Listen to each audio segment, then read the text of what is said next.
All right. Uh, are you about to sign out? Because I got you in a. You're going check, check, check, check, check. Can you sign out?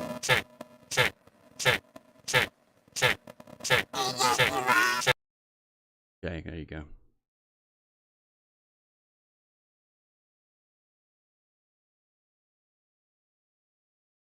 All right, I appreciate you being here. I'm meteorologist David Neal, along with meteorologist Brett Adair. We're following the weather for you today once again, just like yesterday, where we had, all the elements of a hurricane that was making landfall late last night. A minimal hurricane coming on shore in the overnight hours last night. If you missed it, if you fell asleep, you probably didn't even realize it in some areas down there into South Florida, south into Miami, all the way down into the Keys, where not a whole lot happened there as far as the actual wind that was blowing into the region. Didn't end up being that much of a blower, so actually we were unscathed there into the southern portions of Florida. But further to the north, where the wind and the waves were pounding on the shoreline there, we did have damage that was done up around Daytona Beach into that region. In between Cape Canaveral and Jacksonville, actually, is where the worst of the weather seems to have occurred, at least the worst of the conditions seem to have occurred right in that general area there. So that was something that we were looking at as we were moving through the overnight hours last night and early this morning as well. Right now, we still have quite a bit of circulation ongoing here. All the precip is wrapping around a low pressure center that is still right in that 45 mile per hour range, by the way. This was downgraded almost immediately before coming on shore. And at this point, still looks like what we're talking about is the fact that it's going to have to run itself down through the overnight hours tonight and during the day tomorrow. But nonetheless, we still have a threat right there on the eastern coastline from South Georgia back into South Carolina, North Carolina. Over the next 36 to 48 hours, we'll have a threat with stuff coming in from the western side and still moving in and onshore. So we'll be looking at that as we move along. I don't know, Brett, if you got me just yet, but Brett, you can join in at any moment. Let me hear your sound. Can I hear you? Nope, don't talk to me. Don't talk to me. It sounds like you're in the middle of a washing machine. So we'll try that again in just a few moments. Brett Adair, he is out about and going to be joining us here in just a few moments with his normal regular voice, I promise you, although I shouldn't have told him anything was going on. That was pretty good. I needed a laugh for today. Let's go right to the radar and talk about what's going on here at the moment, though, and I can show you the situation as we see it right now. We've got all of this cloud cover, the associated banding features that are still coming up northward out of Appalachia Bay. Hey, it's really easy to see what is still rotating here. There is still a rotating storm that is traveling northward all the way up almost to Perry, Florida now is where the center of this storm is at the moment. And that's going to continue to make its way through the next 12 hours or so, right in that general area there, and it will continue to go further and further to the north as we go through time as well. The big picture says that as this goes northward, it's also going to bring a threat for severe weather. There are, in fact, still tornado watches that are in effect here for another 2 hours. We're looking at this roughly from southern South Carolina, south of Walterboro, all the way down to Brunswick into the Waycross area, Jessup, Hinesville. You're underneath a tornado watch there because of these thunderstorms that will be coming on shore over the next several hours. Offshore, you can still see there's lightning that is being detected here, and so that in itself is a reason to believe there may be some spinning and rotating thunderstorms coming on shore that would then produce tornadoes. I already had a couple of tornado warnings early in the day today, and you can still see that there's reason to believe some of this is rotating. This to the east of Jessup, there's a little rotation coming in. The ones earlier in the day today, by the way, were so small and didn't really, they weren't able to be picked up by the radar. So for the most part, they went undetected by radar, and they had to be actual visualizations in order to issue those tornado warnings earlier today down there in South Georgia. And that's what you have at the moment right now is a minimal situation where at least talking minimally about the spin, the rotation that you do see is what we'll be looking at here. Overall, though, let me put this into motion to show you. Basically coming in from the ocean and then coming on shore. And again, you can see with me here that what we're looking at is a few areas where we have colors going back and forth close to each other. And that just indicates to us that we do have a a spin that is rotating there into the atmosphere, and as a result, still looks like everything is going to be coming on shore in that fashion, and there may be some turning as far inland, maybe making Augusta, Orangeburg into that region through the night tonight, the early part of the day tomorrow. You sound pretty good to me right now. Say it again. Check. I would ask you to say it again just because it's funny, but now your sound is pretty good. We'll see what you. Let's see what your face looks like now. Your face has still got a problem, but other than that, that can't be fixed in the short term. Other than that, we're okay. Yeah. No, probably not going to be fixed in the long term either. I think I'm on the downhill, decline, the downward spiral now. I wasn't going to say anything like that. Last night, I took a little jab at you. Last night, a couple of times. I muted you one time because you were on a phone call, and I thought he's placing a bet. And so probably shouldn't allow him to do that live on television. And people ripped me in the comment section. I don't know if you saw that, but suddenly it was like all of your supporters, your minions came out. It was like, he muted Brett. He wasn't really supposed to mute him. That's right. Did you see that? I mean, where'd all those people come from?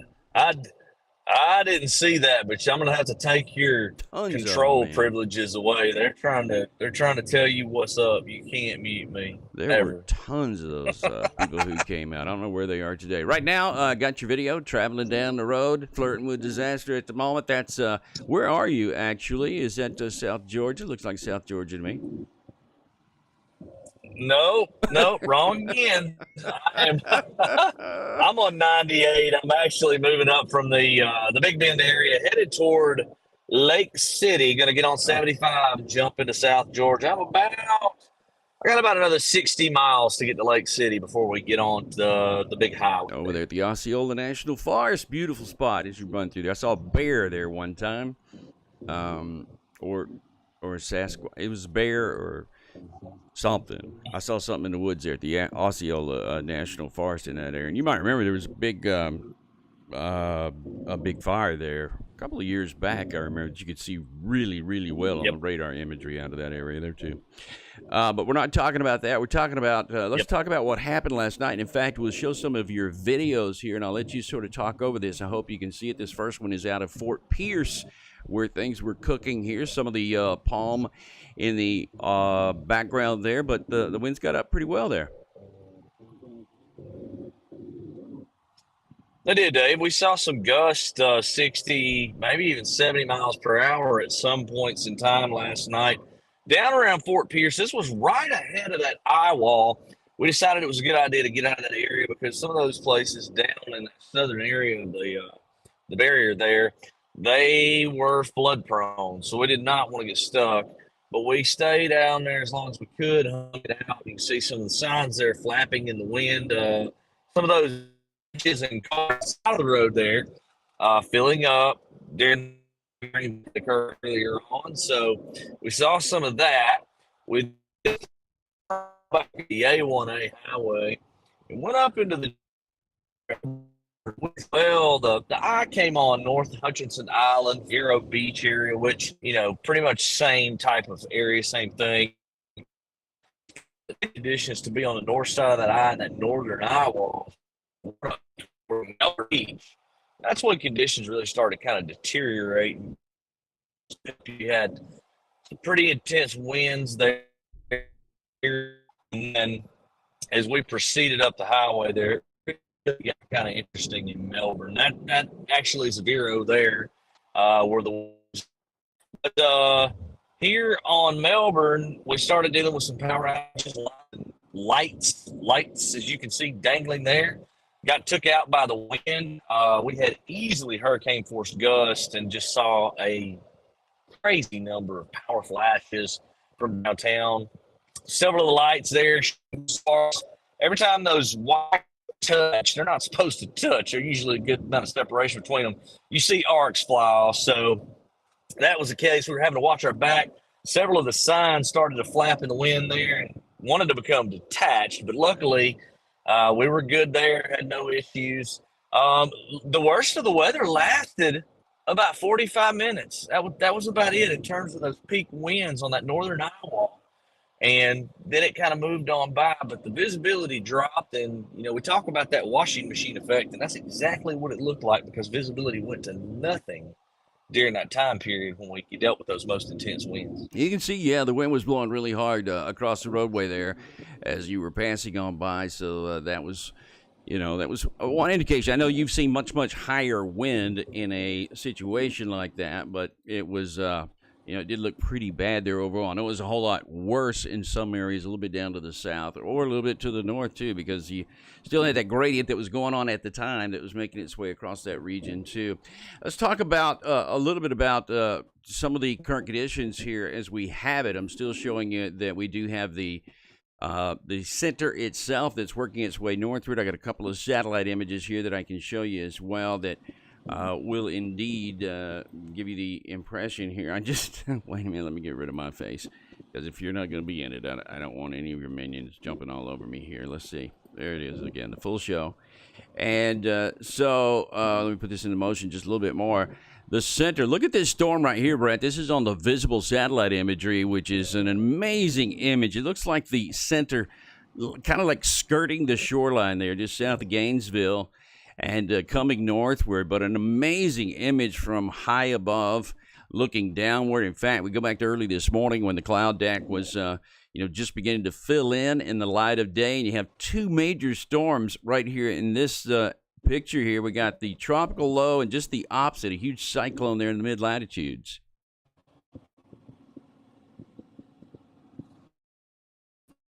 The tropical cyclone to north Atlantic, but will continue anyway. And then you got the big storm in the Midwest, which is actually going to lean and steer off the northeast here soon. But that storm's going to go and off the northeast as we go on the weekend pretty rapidly. Yeah, that'd be a big, big storm. That's something that you would be normally covering if it weren't for what was happening into the tropics. I think this, as it moves on by, there was quite a bit of snow, and still some of the snow activity there does continue on over the next couple of hours, and they're going to see some of the heaviest stuff beginning to pull on out. Right now, we still have a tornado watch that we were talking about just a few moments ago. I think that's going to go up until... it has another 2 hours on it. This is going to go until 7 o'clock Eastern time. That is in the Eastern time zone, with the possibility and probability of a couple of tornadoes here and there spinning about and moving through the area there of eastern and southeastern Georgia, even into Beaufort there in South Carolina. And that's going to be some of the precipitation that'll be coming in offshore and then moving onshore. Offshore is spinning, some rotation, and then onshore, maybe some tornadoes. Slight risk that does continue from Wilmington southward across the rest of the area over down to Jacksonville, and it's a marginal right on the outside edges of that. That's the risk for today, with the low pressure coming in out of Appalachia Bay and working its way northward. So then again, during the day tomorrow, we get another risk on Friday. It's a slight risk that does continue. There's the possibility of a couple of tornadoes that'll be involved here across eastern North Carolina, southern Virginia, and the rest of the area there too. And again, it'll be an onshore wind that'll be blowing there across that area. And as a result, we'll go from having some water spouts here and there to maybe some tornadoes that'll be involved as the whole thing pushes a little bit further on to the east and to the southeast as we move through that time period. Once again, that's what it looks like right now as far as the risk goes. Now, what we're looking at here in the mapping is showing us that we do have the tropical storm in the bottom of the screen. This is in the southeastern United States, where we have the white lines together. Those are called isobars, lines of equal barometric pressure. And the closer they are together, the higher the wind speeds are, and they travel parallel to the system there as you do see it. Brett, I'm going to keep talking till you get a... How's your signal now? I think I'm good, Dave. Oh, I hear you now, yeah. So this is some of the rainfall from Nicole, and this is out of the weather office there out of Peachtree, and they're just showing the purple here, indicating 3-4 inches of rain here, and it was pretty high in a few locations there during the day, the early part of the day today. Let me go to the radar image here, and we'll discuss this just a little bit more, because we still have the factor here for the rest of this evening that is in our tornado watch area. And Brett, we had a couple of tornado warnings earlier. I didn't see, did any of that verify? Haven't heard anything verified. There was maybe a small debris signature somewhere close to Jacksonville, but I haven't heard of any damage. I know they're dealing with a whole bunch of water issues over there on the east side. In terms of the tornadic activity this morning, I saw one or two warnings. Didn't see a ton of them, which is great news for that area. But yeah, as you can see, now we're starting to see a whole lot more individualized cells there off the East Coast there, the Carolinas and Georgia. Those are going to push in. And I think your better tornado threat's actually evolving from right now until about 10 or 11 o'clock tonight. Oh, dynamically speaking, or Yes. Yeah. Dynamically speaking, I mean, you have, as you mentioned, our weak tropical storm Nicole now. I believe she's down to 40 miles an hour. Let me check that before we go into crazy details with wrong information. Let's see. That's never really happened from us, has it? Yeah, I don't think so either. Nicole is straddling the coast in the Big Bend, and potential continues for surge. And yes, 990, 45 mile per hour winds, and moving northwest now at 15. So the deal for the Carolinas, you guys are going to see lower pressure. So pressure falls are going to be entering that region in Georgia and the Carolinas throughout the evening as Nicole begins to make that turn. As she's turned northwest now, she's going to turn to the north and then eventually north and east. You're going to stay on the right side of that circulation, which is where the better wind shear is, and you're going to continue to pump moisture off the Atlantic. So instability could even creep up a little bit just because you have that enhanced moisture feed off the East Coast. And it looks like it's going to be more, again, cellular bands of convection that come up into that area, other than just like you're seeing across Georgia and southern or western Georgia, southeast Alabama, and the northern Florida Panhandle. You're seeing more steady, consistent rainfall there, more stratiform type rain. Yeah. You're seeing actual convective elements off the East Coast. So again, that's the picture down here into the southern part of Georgia as the low pressure is. You can very well see it here in the radar imagery. It's all rotating down to the south here into Appalachia Bay, very shallow bay down here into Appalachians. You might get a little bit of, once the wind shifts out of the south, there's the possibility of getting some water rising there on the eastern side of that as it comes on shore in the next several hours. But if you just drew it according to what it looks like on the radar, right now, I'd say this was the northern eye wall, the northern periphery of what would be the outer bands there associated with it. But this whole fetch that's coming in off of the Atlantic here is what we're concerned about, because right now that is the banding feature that does have the cellular stuff that Brett was just talking about, the ability to go ahead and spin as those come on shore. And there are some, you do see those little shapes now, Brett, that we often talk about, that little curvature that goes on when you have any kind of differing wind with height, any sort of veering or swaying into the upper atmosphere here. And this is very near one of my favorite places. My second favorite place is Vidalia, Georgia, just outside of Christmas. And that's going to be in that area right there south of Swainsboro, which is one of my favorite places too. Yep, I agree, David. I'm actually working on something here. You are? Yeah, it's amazing, right? Yeah. What do you think about having somebody that's out in the field on camera and talking to us here in a few minutes, potentially there? Chris Jackson's out over the Carolinas, and he is actually out on the storms. And I just asked him, I said, hey, we're doing a thing. You want to be on the thing? And he said, yeah, I could probably do that. You should let me be on the thing. I'll send him a link. Do I have his email? I guess I need his email. Can you send me? It's the same link that you send me, right? Is it? I don't know that. I think Drew just sort of figured it out last night. I'm not really sure. Yeah, I think so. I got him. I got him covered. All right. Well, we'll do that and talk a little bit. I know he knows a lot about that area over there. He's covered that area for quite a while, so we'll be talking to him in just a couple of seconds. But while we do that, we're going to break away for just a second, because I do want to show you. Let me back out here just a little bit further to show you the rest of the country for just a minute or two here. We're not going to spend a whole lot of time up here, but I can show you that there's other stuff that is indeed happening up here. We'll go and let me see if I can go to the radar for the nation here overall and take a look at the big picture here, which is what we do see as winter weather. There's plenty of it up here. Check it out. It changes over there before you get to Bismarck. That's where the heavy stuff has been through the night tonight, or the day today, and into the night tonight. Will be from Minot back over to Grand Forks into Fargo.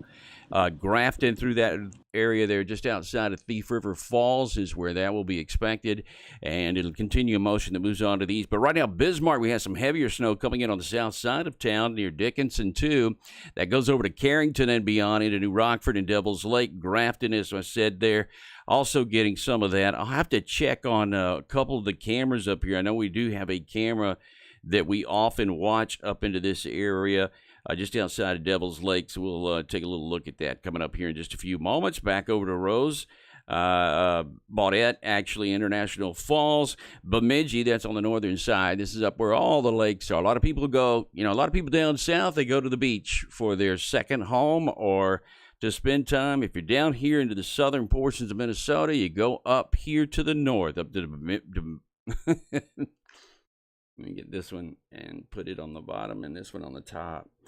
Bemidji. You go to Bemidji, to Virginia, or up to International Falls, up in that area there, and that's where it's really, really nice this time of the year. Put that into motion to show you it's all wrapping around low pressure again. That's moving on across that neck of the woods into the northern sections of Montana, North Dakota, Montana, and now into the northwestern edge, if you will, of Minnesota as it continues to snow pretty heavily there from time to time. It's a little mixed bag if you go from Duluth southward. That's Lake Superior on the south side, down to Rice Lake. That is going to be some rainfall down there as it kind of mixes in from time to time into both of those areas there too. So pretty much what we're looking at there is a winter storm, a blizzard, which the blizzard has nothing to do with the actual amount of snow. A blizzard is when the conditions, the winds reach up to 45 miles per hour. It's considered a blizzard at that point. Then the thin line that goes south, where we're worried about the possibility of some of those being strong to severe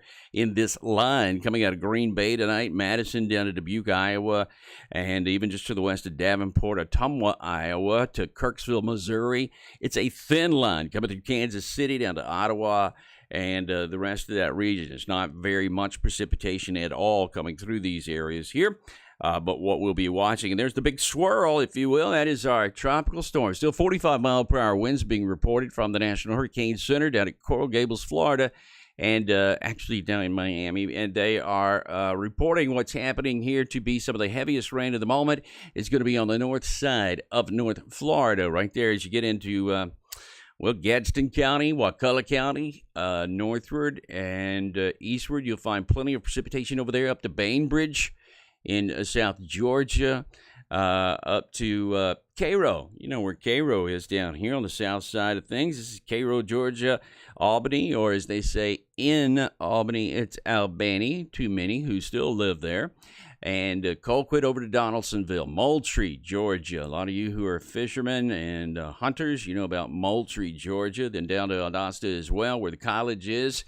And then far northward we go as we get into some of that precipitation there and some of those other areas too. That's wrapping around the big low pressure that is down there into the northern part of the Bay of Appalachia Bay. Started to say the Bay of Campeche, but that'd be totally upside down and completely irrational of me. Then you go northward up here into the Carolinas. We still have some of that rain there as well. Brett, it does look like into the short term here, the rain has cut off for places like over to Mobile, Pensacola. That's as far west, I think, as the boundary's going to go. New Orleans having a okay night tonight as well, as far as that goes.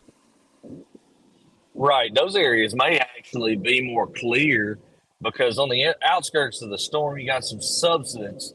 So it's a very sharp cutoff. This area over near Dothan, down just west of Panama City, down toward Destin, that area of rainfall is kind of the western fringes of it, and that's expected to move off toward the north. I'm likely going to be driving. I'm going all the way back to Talladega County, Alabama tonight, up towards Sylacauga, Childersburg area, southeast of Birmingham. I'm likely going to be driving in rain off and on the whole time. Yeah. You know, it's got areas east of Interstate 65 up in that region getting some rainfall really through early tomorrow morning until this thing really pulls off to the north and east. But I don't see Mobile seeing a whole lot out of it. Mobile, Jackson, New Orleans, you guys should have a pretty nice evening over there.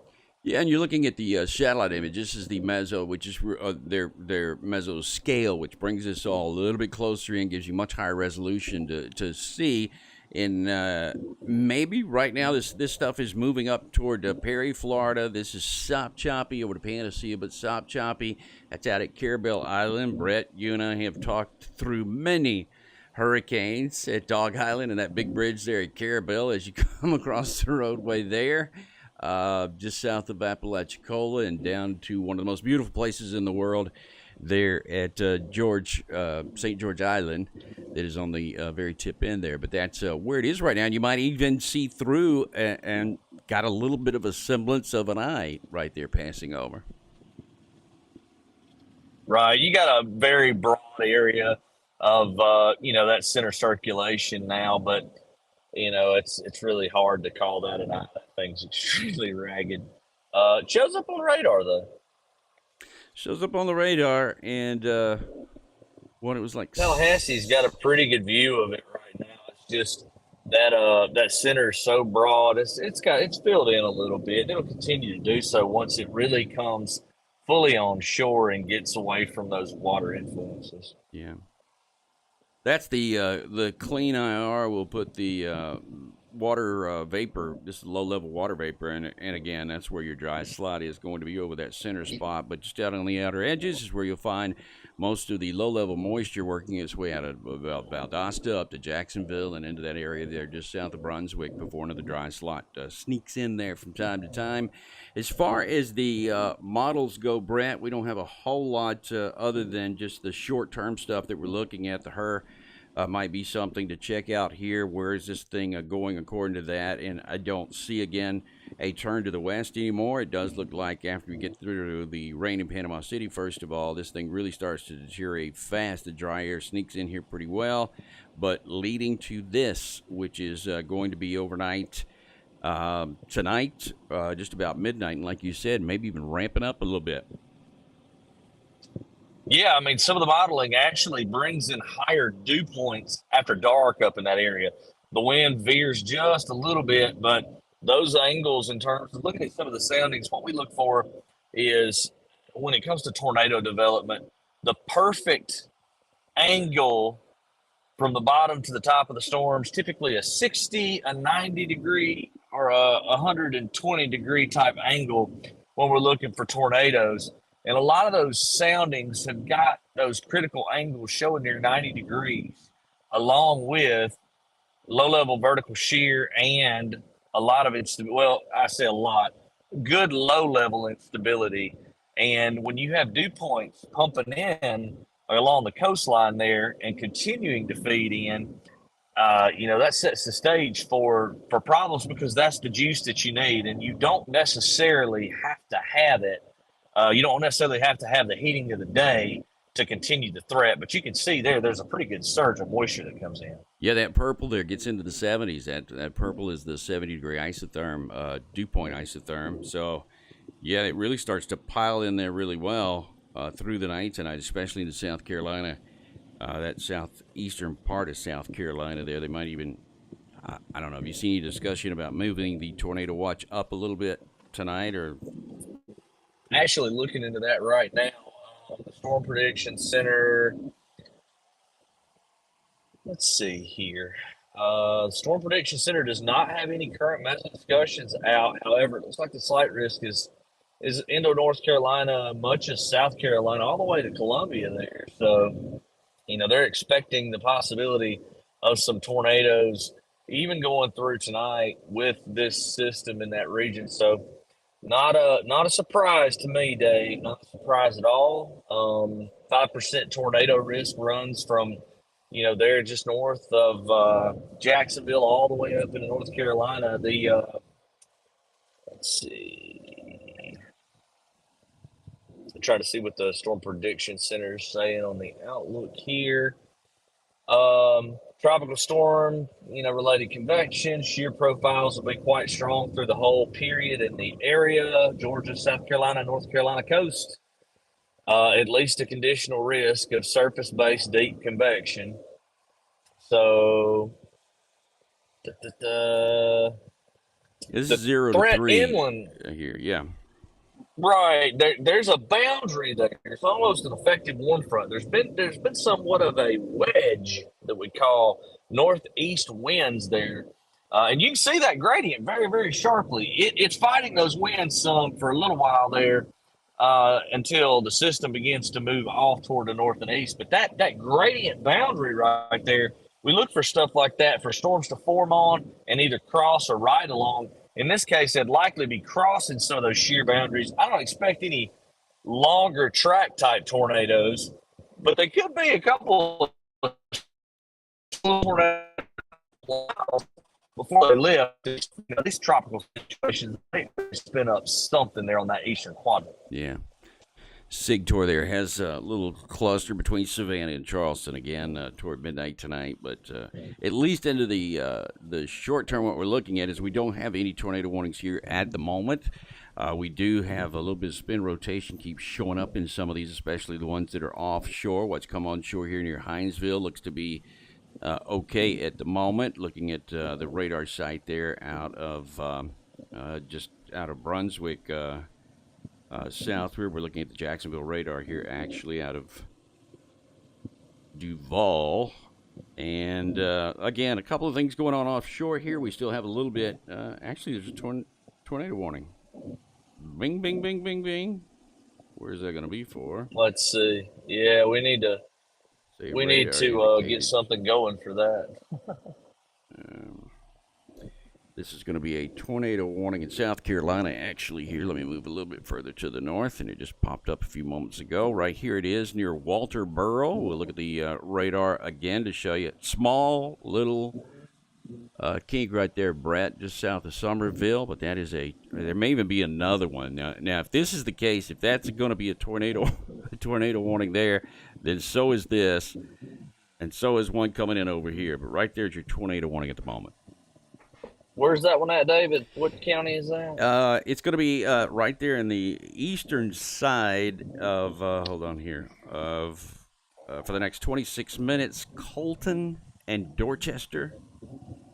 Okay, I see that now. That's the one that's just northwest of the city of Charleston, moving toward the north and west. I got you. Okay. Yeah.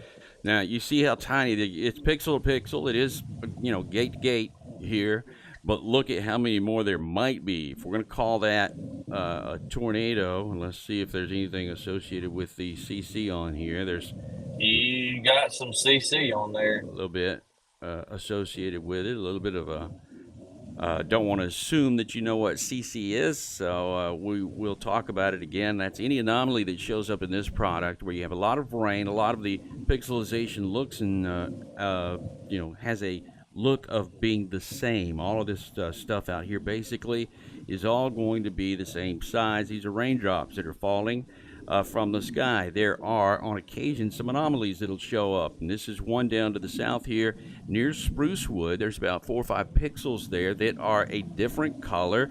They're just kind of outliers. They look like they're strangers, coming in here. They don't belong.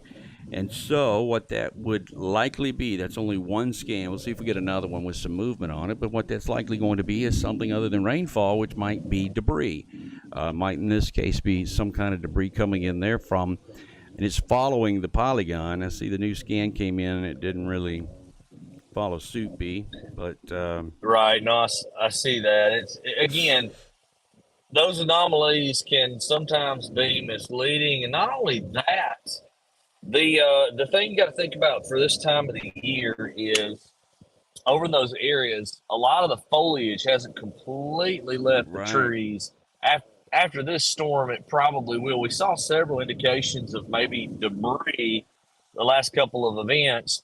And to be honest with you, you're likely seeing some leaves and twigs that are getting sucked up off the trees. You may still have a lower level circulation, but leaves can show up as a lot of debris in some cases too, and they can go pretty high because they've got, real easy flight because they're so light.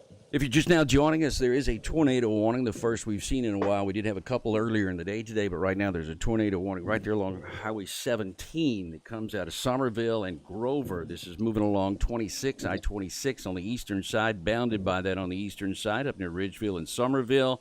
A tornado warning out of this particular area right here. It is somewhat of a, they're saying thunderstorm with a possible tornado associated with it, but this is near Knightsville, moving northwest at about 45 miles per hour.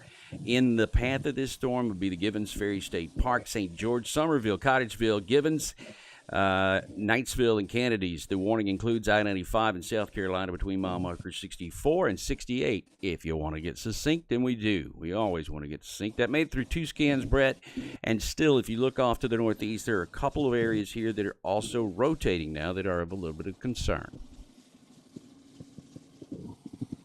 I'm going to see several of those. Several warnings are likely as those come on shore because, again, those could have really quick spin-up tornadoes or waterspouts that come on shore. So, I mean, those rotating areas, we're going to see several of those. We're going to see probably several warnings, I would imagine, until we get some clarification on some of these having ground truth, because it's better to be safe than sorry in this case. And also, given what's transpiring a little further to the north, I would expect the tornado watch to be extended or issued here before too much longer for portions of South Carolina. Yeah, I think that's what you were actually looking at when this kind of happened there, basically. That is a supercell, a small, unified little supercell sitting there. It has a lot of the characteristics that you wouldn't typically always see out of a tropical system like this. Most of the time, tornadoes are often rain wrapped. Let's talk about the differences, Brett, between a tropical tornado, a tropical storm-induced tornado, and say a tornado that you might be following out in Iowa sometime in the spring.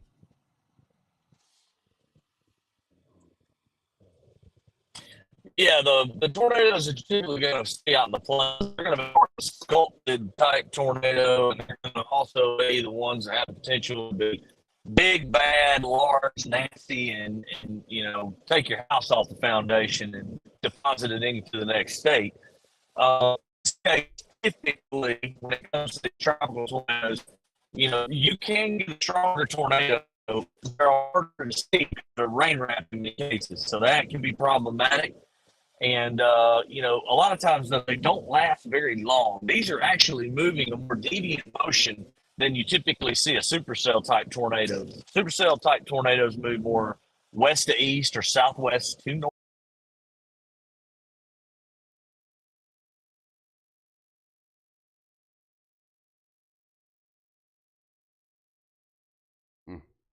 Give me 1 second. I just blew Brett out of there for just a second. Let me fix this very quickly. Once again, we're still looking at the fact that we have a tornado warning. We'll be talking about that in more depth and detail in just a couple of minutes. That's not actually Brett there. This is going to be Chris.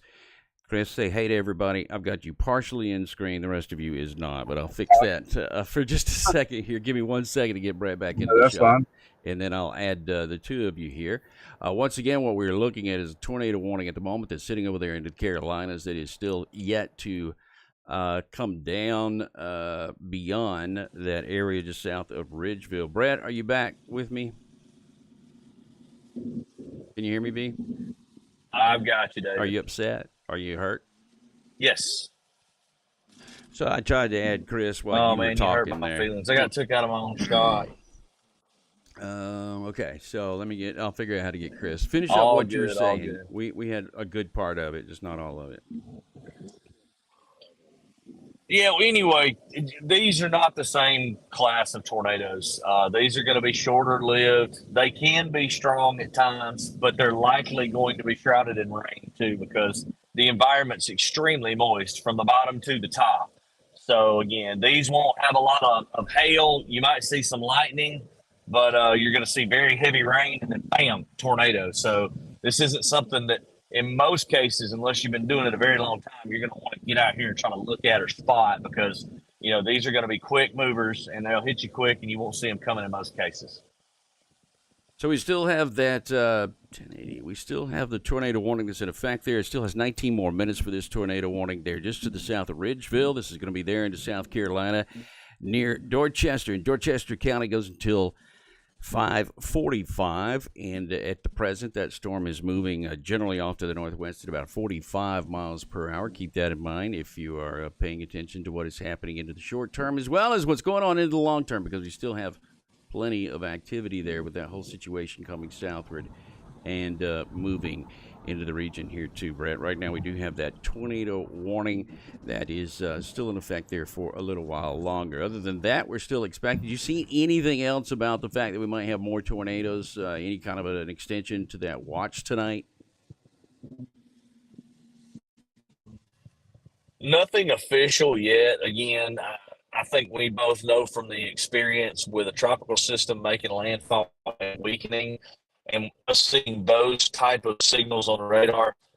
Look, guys, if you live in this area, just expect the tornado watch to be continued or extended later on, because that's definitely going to happen. There's just too many ingredients for severe weather there to not get that tonight. All right, so that's where we are at the moment with what is happening. A couple of other areas there, too, that we were looking at down to the south. All this stuff right here, Brett, check this out. That's all kind of wicked looking around Springfield. And that is, I thought what the irony of this whole thing is that tornado warning happened outside of the box, which is always just a thing that lets us know we're not in charge. Right. Absolutely. That's another sign, too. Again, you've got rotating cells that are outside that box. They're going to end up doing something about that pretty quick, I promise you. It's going better over the next couple of hours. That's the reason we wanted to bring Chris in, because Chris is going to be able to get more on here in the next one. Chris, can you hear me, Chris? I see you. I think we're looking at your dash cam. You guys got me? I think we do. All right. Brett, do you hear him okay? Yeah. Okay, good. Well, ask him a question while I do a little bit of maintenance here. All right. Can you hear me, Chris? Yeah, I got you. Yeah, we got a little bit of a slight delay. That's all it is. Where are you at the moment, and where are you headed? Currently on 17 North, coming out of Savannah, heading back up toward I-95 into lower South Carolina, just crossing the Savannah River. Heading over to Charleston to try to get ready to play some of these storms as they come on, as this marine front pushes inland throughout the overnight hours. Yeah, that front there, we were just looking at some of the mesoscale data with the cams. It looks like that marine layer front's getting drug in as Nicole comes further to the north, and you're going to see actually higher dew points moving to that area as we go into the overnight hours. Yeah, I was watching some of the observations, and I see a good plume of 72 to 73 dew points now, pushing inland and along the coast of South Carolina, basically from the South Carolina-Georgia border all the way up into Charleston. And it's already extended about 20 miles inland, so expecting that to continue throughout the next few hours. You already had a bunch of rain up there. Okay. Has there been any rain, appreciable rain that's fallen yet there, Chris? Yeah, we've had rain pretty much most of the afternoon. It's been stratiform stuff. So what that's done, that's worked to reinforce that wedge at the surface. And so it's taking this marine front just a little bit longer to start pushing some of that cold air out of the way as Nicole moves up closer to South Carolina. All right, we still had a tornado warning. We had the one tornado warning. They just reissued a little statement about it that they're going to continue it for a few more minutes. This is down to the south here, north of Waldenboro or just to the southwest of Monk's Corner and Holly Hill. Tornado warning for the next 14 minutes there. A little bit of hail may be involved in this as well. Not much, because these are not thunderstorms that go well up into the atmosphere. It's moving to the northwest at about 45 miles per hour. Colleton and also Dorchester counties, you're underneath a tornado warning there from the National Weather Service out of Charleston, South Carolina. That goes until 5:45 Eastern time. The possibilities here also include some of the higher winds moving into Knightsville, Gibbons Ferry State Park, St. George, Somerville, Cottageville, and in and along I-95 in South Carolina between mile marker 64 and 68. That's probably moved a little bit since we talked just moments ago, but the big picture overall is still telling us that we do have several other showers. And I always refer to when we start talking about severe weather of this magnitude or this type, anytime there's a tornado, I always refer to them as thunderstorms. That's not always accurate. I don't really even see any lightning associated with this, Brett. But once again, we are looking at the possibility of some of these rotating a little further down to the south. Looking at the radar there, I don't see anything that's very tightly packed here at all. although it just kind of has that look. Now, the thing that does have the warning with it, check this out. That's just to the east of Holly Ridge, and there's obviously some tight rotation there. Oh, yeah, no doubt about it, Dave. I see what you mean. It looks like we have more rotating showers, which is typical because we have a warm core system. Now, I will say this. I expect that lightning output to increase later tonight, too, due to the dry air that we have beginning to wrap into that eastern side. And that's going to be a key element, too. In these tropical situations, you're looking for the stronger updrafts, and your stronger updrafts have lightning. They're going to have more lightning than anything else surrounding them. So if you start seeing lightning bolts, that's where you can start to look and see if you've got a cell that's going to go in rotation. As a matter of fact, just as we're talking, we're starting to see a little bit of lightning there northwest of Charleston now. So our cell may be in an intensification mode with the lightning output that's now showing up. Well, you look at this, too. The other thing about this, and Chris, I know you're driving, so we're not going to ask you questions about what we're seeing, but I took this back 2 scans, and the thing about these tornadoes in these kind of situations is how short-lived they are, or how quick they are to come and go, because you can see we did have a couplet here. Folks, what we're looking for, as meteorologists or anybody would be looking for, is the coloration of the pixel. From pixel to pixel, the tighter the pixels are, the closer they are together, too, would be a gate-to-gate signature, which would tell us you have a tight little spin that's ongoing. Well, the broader that is, the less likely there is a tornado, or the more pixelization in between the two colors would tell us that it's a little bit more of a broader spin. But notice how he goes away here. This went away there, that 1 scan or 2. And the Weather Service, I think right there, they thought, okay, everybody thinks it's gone. And then, boom, there it came back again. And it was a pretty good signature here overall, Brett. The inbound, I don't know what our net shear was, about 60. Was the net shear coming off of it right there. But it changed, kind of changed its whole look there at that point before, once again, as you move forward, it's gone again. As far as the actual radar goes at this point, I say gone. It looks less likely that it's still rotating there, but maybe around Holly Ridge, if you live in that area near Russell Lake Landing, you might see this as a funnel coming down. And I was going to say, if you're out fishing, and if you are, I love you. If you are out fishing at this moment, I love you. You are a die-hard fisher person, and I think that's awesome. Brett and I have been out in some worse conditions, I think. Maybe not a tornado, but been out when ice froze in the eyes of my fishing rod. And there's a little bit more, as you said, Brett, a little bit more lightning up there showing up just outside of Pinopolis, perhaps? Yeah. Chris, what's that little community up there north of Ladson? North of Ladson, you got just Monk's north of Corner, and then you have St. Stephen's. That's it. Monk's Corner? That's it. That's where you're starting to see a little bit of lightning north of Summerville. Yeah, north of Summerville, you got Cross, and then you have Utahville on the south side of Lake Marion. So in terms of going out and storms tonight, give the viewers a little bit of an idea what the terrain is like up there for doing something like this, especially as we go into the evening and overnight hours. Yeah, so chasing in the southeast, everybody knows as difficult as it is. And, this part of South Carolina between Savannah and Charleston, if you get anywhere east of I-95, it's nothing but huge trees on both sides of the road, lots of live oaks, lots of pine trees. Once you get west of I-95, you can actually get into some pretty decent chase terrain where there's a lot of farmland, but at the expense of less populated areas. In the terms of it's a lot harder to see stuff. If you get a storm that goes through an area that's somewhat populated with power flashes and stuff like that, it's a lot easier to make out at night sometimes. But it's definitely difficult, especially with the trees and everything else blocking your view. You got anything for him, David? He's my biggest fan. I'm his biggest. I followed him for a long time. Chris is a very smart guy. He knows what he's doing over there into the Carolinas for sure. And appreciate that, Chris. Got a great picture coming out of your camera here, by the way. Beautiful shot there as it's getting closer and closer to being dark. We'll take him full here for just a second to show you what road's that you're on currently. This is US 17 north out of Savannah. Yeah. I'm coming up into the south side of Hardyville, about to hop on 995 north. Cool. Cool right there.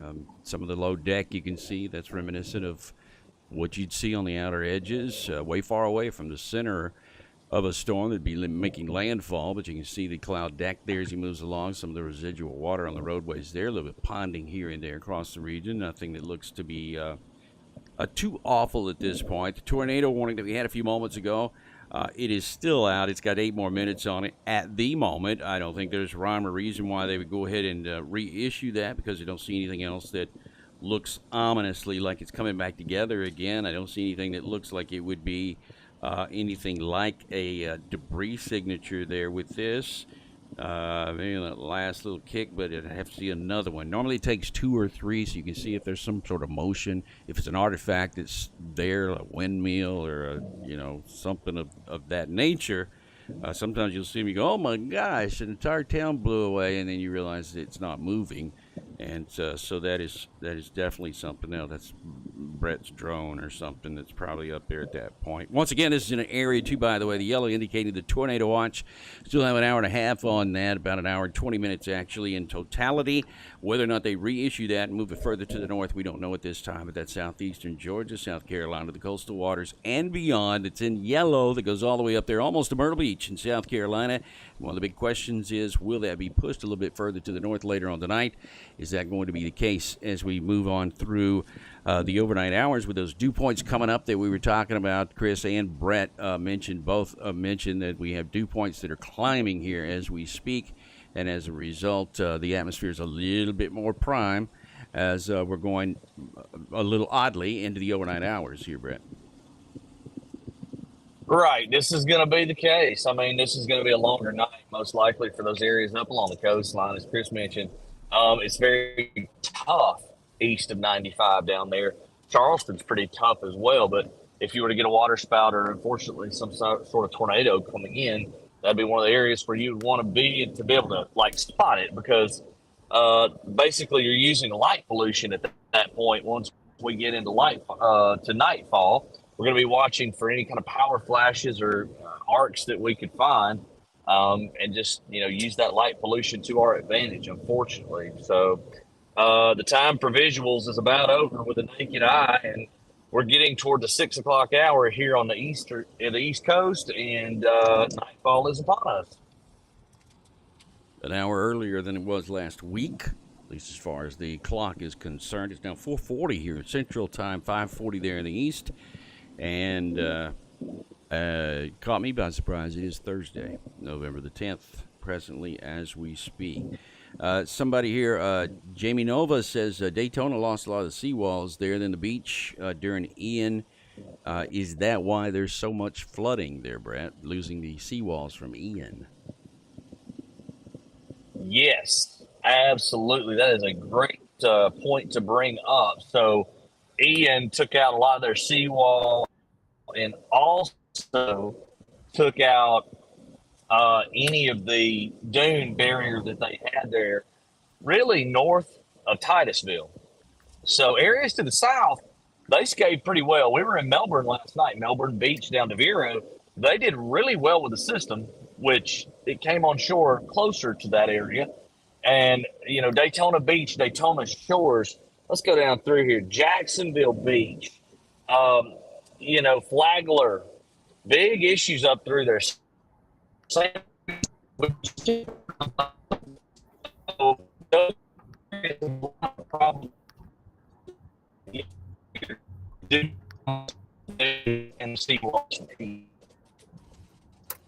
Brett said it was bad.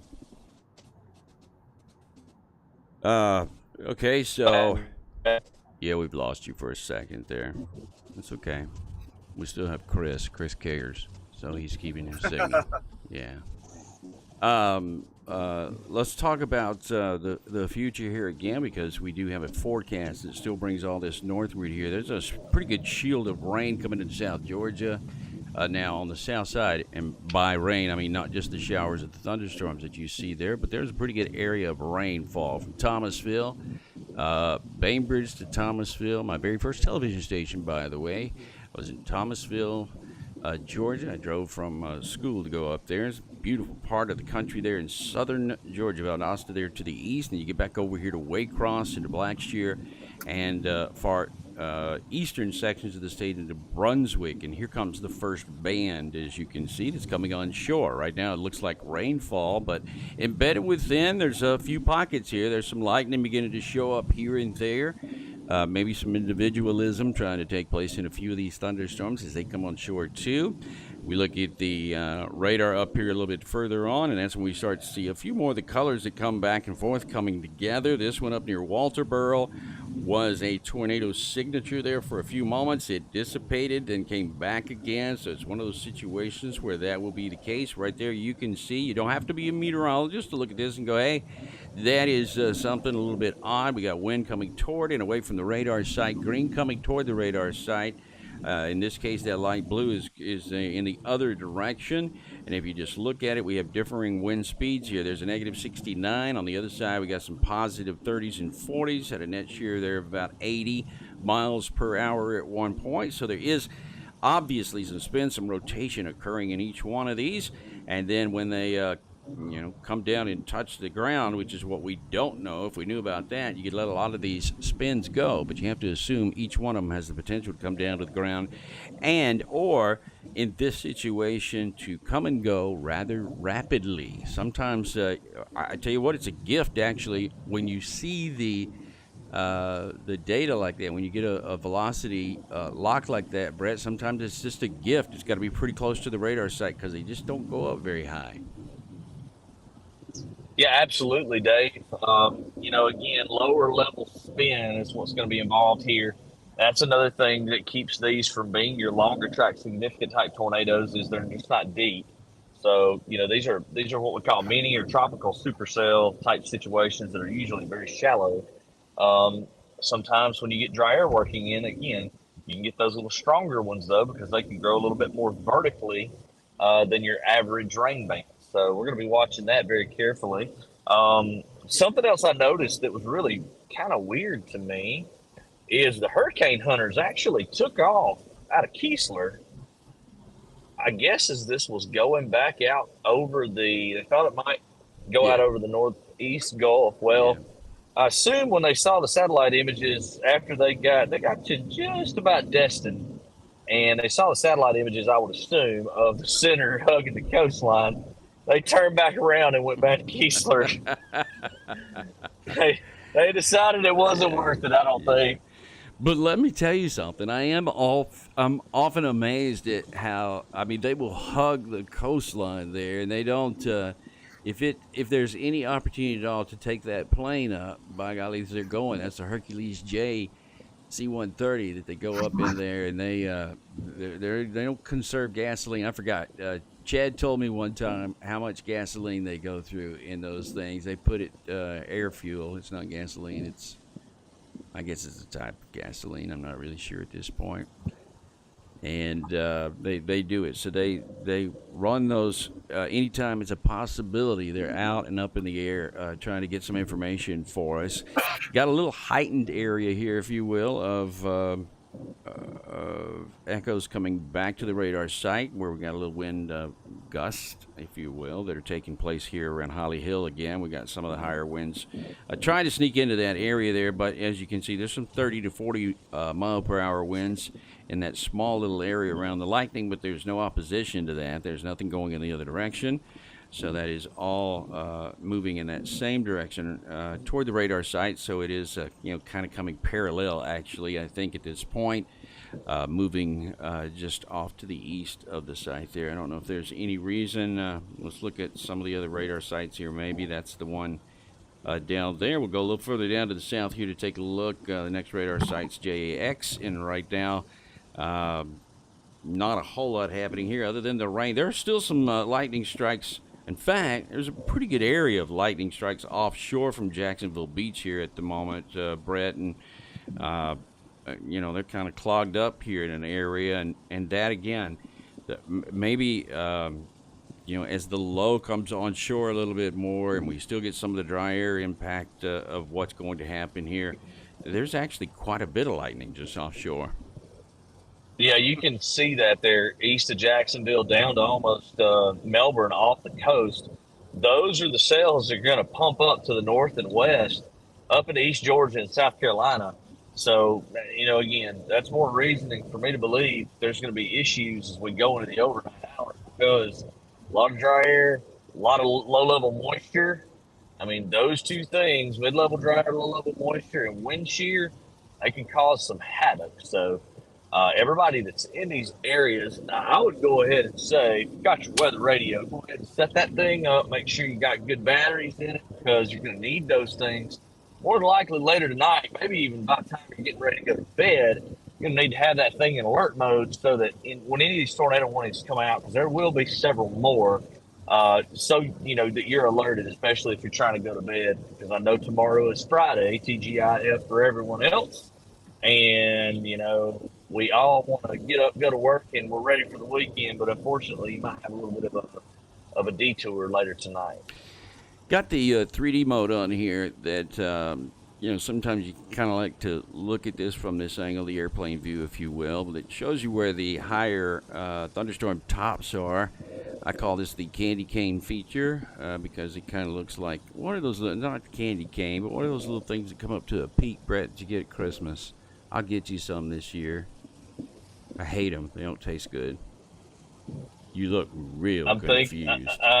I'm a little confused here, Dave. I can't remember what you call those things. If somebody on here is watching, those little candies that come up to a point. They look like cones, traffic cones. Oh, you're talking about candy corn. Candy corn. You like candy corn? Candy corn's okay. I mean, it's not terrible. I hate Peeps. Me and Peeps don't get along at all. Dude. Hey, they're doing something about the tornado watch. Let me see. Let me read this. It's an MC. Yeah, I just got a message from Chris too that says Charleston Weather Service says a tornado watch is coming for each of tonight. Okay. Let me see if I can find anything else. I got it here. Tornado threat will continue into the coastal sections of Georgia and South Carolina. It's been extended. The weather watch has been extended to include areas northward along the coast. So that goes all the way up to Myrtle Beach, actually, and all points southward here. I'll try to get this graphically up here in just a couple of seconds, but that's basically what is happening here with the system at the moment. As now, and I think it actually filled in just now. No, I think that's as far as it went to begin with, but. Nonetheless, the tornado watch, just as Brett was researching there a few moments ago, off and on, is going to be moved a little bit further to the north, almost to Myrtle Beach, it looks like at this point. Just a sign of things that are to come. Classically here, we've already got a couple of those that are coming on shore that do have some reason to be watched very closely here. Holly Hill, back over to Harleyville and Hussertown. Moss Grove, still some lightning there. There's a decent little thunderstorm associated with that little deal right there. And that's where we also saw some of the winds blowing here, Brett, that a little bit out of the norm ramp up here up to 35, 40 in the velocity data. Right.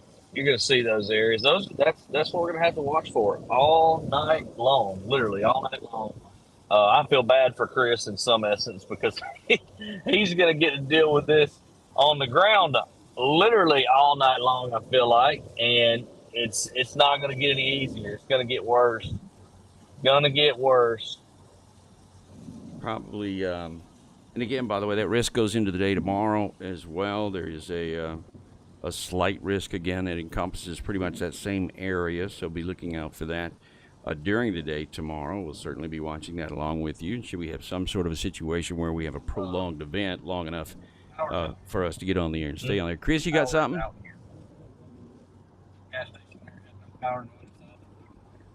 Chris is riding down the road, flirting with disaster at the moment. He's got his radio on. He does not, but we're looking at his camera.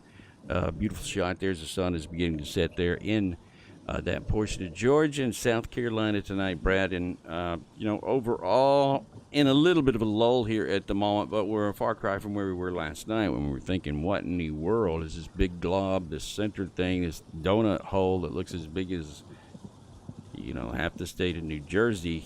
What is that thing going to do? And overall, underperform, overperform? I mean, about as expected. I mean, we talked about how large that wind field was, and it did exactly what we said. Well away from the center of circulations, where you're probably going to see impacts, and you saw the main ones way away from the landfall point. I mean, way away. So I mean, it's one of those things where I think the forecast ended up being pretty good about landfall timing, and then impacts. Unfortunately for me, I was unaware just how bad that the East Coast was in relation to the damage from Ian. Yeah. And then getting on the ground and seeing that, coupled that with what was coming, and knowing that erosion and storm surge were their biggest fears, it's just unfortunate. Yeah. Here's the Mezzo discussions. It was just issued a few moments ago. Again, the National Hurricane Center. Here's the Mezzo discussions. It was just issued a few moments ago. Again, we're looking at some information coming in from the Severe Storm Protection Center. Mezzo discussions. It was just a moment and moments ago. There will be some information coming in from further to the north. Here's the center. Mezzo discussions. It was just a moment and moments ago. There will be some portion of it from further to the north. Here's the South Carolina discussions. All the way down in the area. I want you to know if you're looking at the South Carolina discussions. All the way down in the area. I want you to know if you're looking at tropical storm cells.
Is a golf clap for you there, B.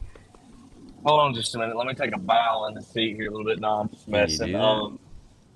Those guys are great out there. They, they waited a little while, which is, not a bad thing. I don't think there's any reason to rush it because I think it's going to be a little while before you see those main storms come in. But, they're giving that lead time. They extended that watch and all that jazz. But I'm going to have to jump here for a minute. I'm going to let you two talk because I've got a phoner. I will be right back.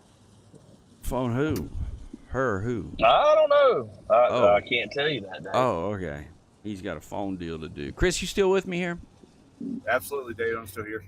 Again, you got a great picture there. I love your shot coming in here. You got you need to get with Brett, by the way, in a few minutes and find out, tell him what you do in order to get this kind of a shot because it's a super good looking shot here. And I've been talking to you on the phone without a single scratch. Brett's been having some phone problems here as of late. Let's talk a little bit about this area here, too. And last night we were on the air almost 9 hours, actually. That's why I still have a little bit of a scratchy throat with what was going on down there in the South Florida. Very unusual-looking storm as it came on shore. I don't know how many I've seen come in from that direction, but the ones that come to my mind are like Andrew, the ones that look like something when they come on shore there. This one was wide open. Even yesterday at some point, it didn't really look like it was tropical at all. But has that changed the whole scenario of this as far as covering it? Did you think about coming south and then go, this thing's just huge? Yeah, me and Brett were talking earlier in the week, and once I saw that it was going to be a Cat 1 hurricane into Central and South Florida, looking at everything that was going on, with the fetch of water, especially with that the anticyclonic ridge to the north over the northeast, I knew there would be a lot of water issues along the coast here, especially with our tidal cycles, just coming off king tides, and so I decided to stay up here, and especially as started to see where that track was going to go across the Florida Peninsula and through, I guess, south central Georgia into the South Carolina Piedmont. I knew that there would have to be some kind of tornado threat along the coast. So that was my whole thought process and why I chose to stay up here versus going down to Central Florida. Yeah, it was one of those situations where you have to have a lot of forethought, or you end up with afterthought going, why did I move? Why did I leave? Quite oftentimes that can be the case, that the actual weather, the worst of the weather, maybe several hundred miles away from the center of a landfalling storm like that. And I've seen these things go for days and days and days, actually, with a feeder band that was stuck out over the open water that kept coming on shore. You mentioned those dew points. We really see the boundary coming in here. We had some 70, 72, 73 degree dew points that were already onshore at the moment, but now we're beginning to see some of that interaction as it comes on shore, and a few of those are still spinning. Kind of like to look at these areas here where your eye is drawn to the lightning that's occurring. Is that Utahville? Yeah, that should be Utahville. It's going to be on the south side of Lake Marion. Okay, Lake Marion in that area there. And Santee, and is it Bono Beach? Bono Beach. See, I knew I'd blow that. U2. I was never a big U2 fan. But anyway, Bono Beach, right in that area there. And now the watch goes further to the north all the way up here to Myrtle Beach there as well. I don't see anything there. I'm looking at the radar imagery here. There are a few small areas out there that might be rotating well out over the open water. And we'll just sort of keep our eyes on that overall, but I don't see anything that looks ominous to this point that might trigger a tornado warning as we speak. But beyond that, there's plenty of heavy rain coming into the area there, too. What's the weather been like there over the last month or so, Chris? Much of the country is in a drought situation. The Mississippi River has gone crazy dry. How has the climate been over there? For the most part, it's been a little drier than normal, especially. But for our neck of the woods, it's not entirely out of character. Usually October, November is kind of our drier months, especially on the lee side of the mountains, because the mountains love to suck the moisture out of the air. So anything that comes lee side of the Appalachians is usually moisture starved, especially this time of year. So it's been a little dry. Thankfully, it's not been as dry as it has been, especially across the central part of the country with everything happening with the Mississippi River and whatnot.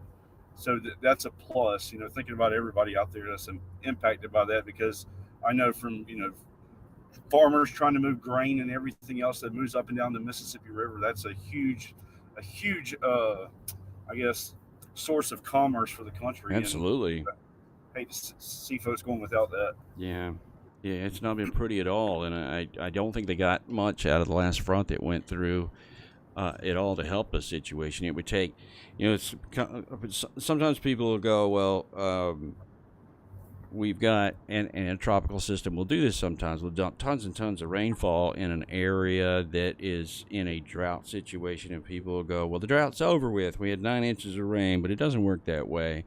A drought is a situation that takes, you can't fix in one rainfall. I don't care how much rain you get. The drought is the result of weeks and weeks of a situation that took place or that's taking place that can have so many effects on a community, on farmers and whatever they do.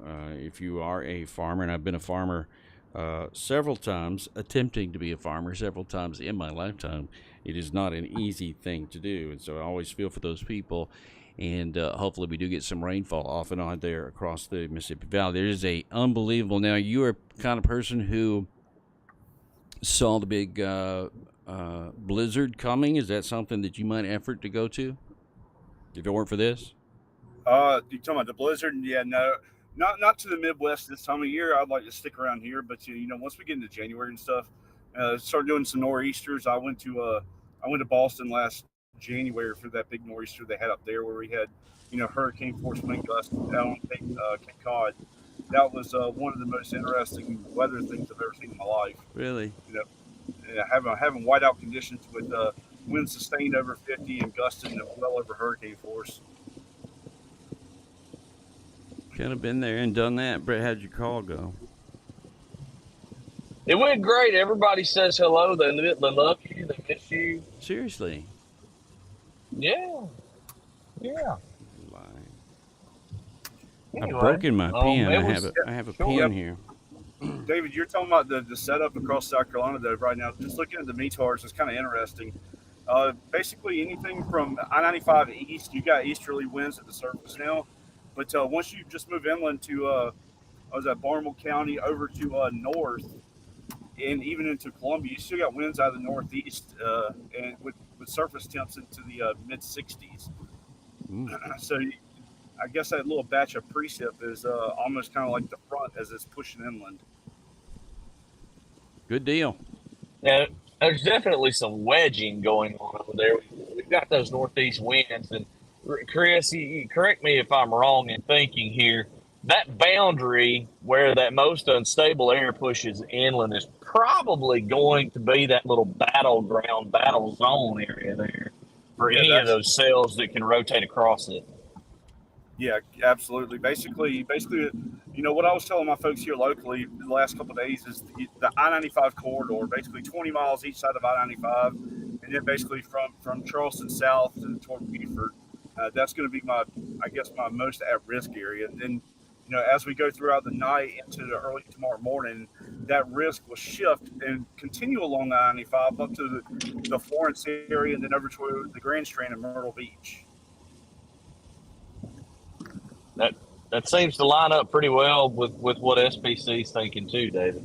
Yeah, I'm surprised we didn't. I don't know if they put it out aerially yet, but the watch. This is still the old watch. There's a new watch now that comes out in the pretty soon here. That goes all the way up to Myrtle Beach. By the way, right now this is the old watch. It doesn't really cover those counties, but it is going to be extended a little bit further on to the north. We don't have any kind of a warning. At this point, that tornado warning we had a few moments ago, they did allow that to expire, and it hasn't rejuvenated at this point. There's still a couple of arms, if you will, of feeder bands that are out over the open water. Pretty good cluster of thunderstorms right here, actually, at the moment, that are just offshore of Brunswick. This is going to be 100 miles or so offshore, it looks like, there as we speak. It's actually 61, so I blew that. That's two things I've blown today.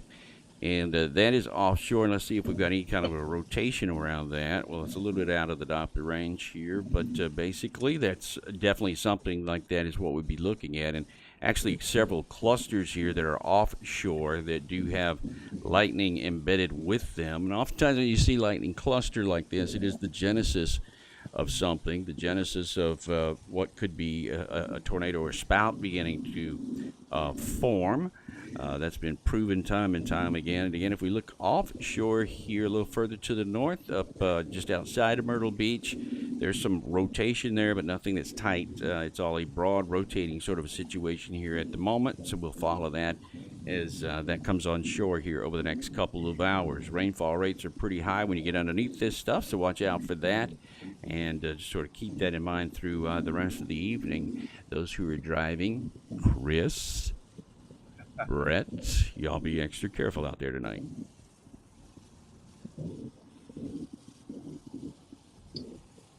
Yeah, we're going to do it. I know Chris is going to do it. We'll probably get off the road a little earlier than Chris tonight. We're headed back to Alabama. Chris is Chris is going to play with some of those tornadic things that may come in later. So, yeah, we're staying safe as much as we can. Yeah, I'm gonna stay out as long as I need to stay out. Sitting here trying to debate. I'm pretty close to Buford right now. I'm watching these cells just off the coast here. They don't look like they're robust enough for me to kind of hang around and wait for. So I'm still moseying them up. I'm back on Highway 17 now, heading toward Charleston. 17. Yep, just south of Yemassee. Okay. There you go. If you're, you might want to just stay north of the Huscom corner. Just make sure you do that, okay? There's some great names over here. Oh, yeah. Always enjoy dealing with those. Buford and Beaufort have always been a big deal, too, for some of the new people who I worked with, and I just remember it by how beautiful it is there in South Carolina, so I always started out with it's a Beaufort. Oh, that's awesome. So, yeah, a lot of people don't understand. Buford, South Carolina, and Beaufort, North Carolina. yeah. Yeah, Talladega. I grew up 30 minutes from Talladega. I grew up 30 minutes from the racetrack, and my first night on television in Birmingham, Alabama, I got like 3 calls. Dude, you don't know how to pronounce Talladega, do you? So it just depends on who you ask and where you're from. Yep, that is 100% because you can ask 50 people in Talladega County how they say it, and it's going to be 50 different ways, to be honest. 50 different ways. 50. First time I saw what I thought was Titusville isn't Titusville, Alabama. It's Titusville. Up in Tennessee, South Tennessee, you get up there near Beersheba Springs, throughout that area there too, and beautiful part of the country up there, Looney Creek. Everybody has their stuff.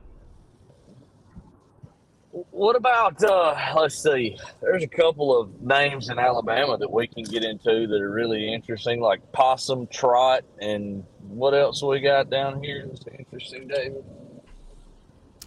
Oh, we got it all. I mean, I live very close to Dogtown.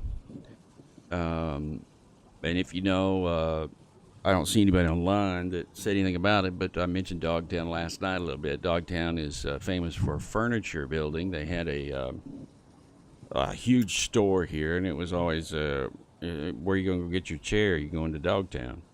So that's up here in northeast Alabama, but we got all kinds of places like that throughout the rest of the state here, depending on where you are, up and down the line, actually, from southern Alabama all the way up through the spine, if you will, of the southern part of the Great Smoky Mountains.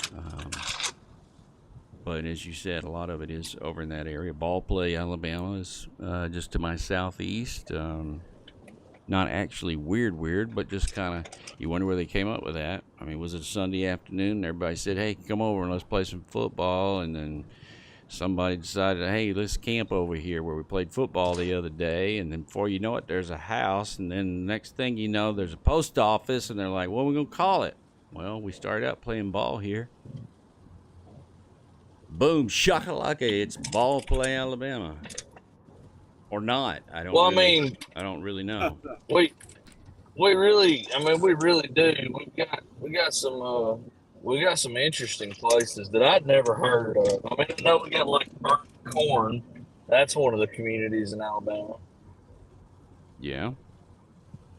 Lick Skillet. Yeah. Slap Out. That's the one I was thinking about. Okay. Slap Out, Alabama. Yeah. Where's that at? And then Slap Out's in Elmore County. It's pretty close, down south of Clanton. Oh, no wonder Clanton. And then you got one that's up there in Walker County, up around Nauvoo. It's called Slick Lizard. Oh my word! That was my nickname in high school. Oh, we got Fingerville, man. Fingerville.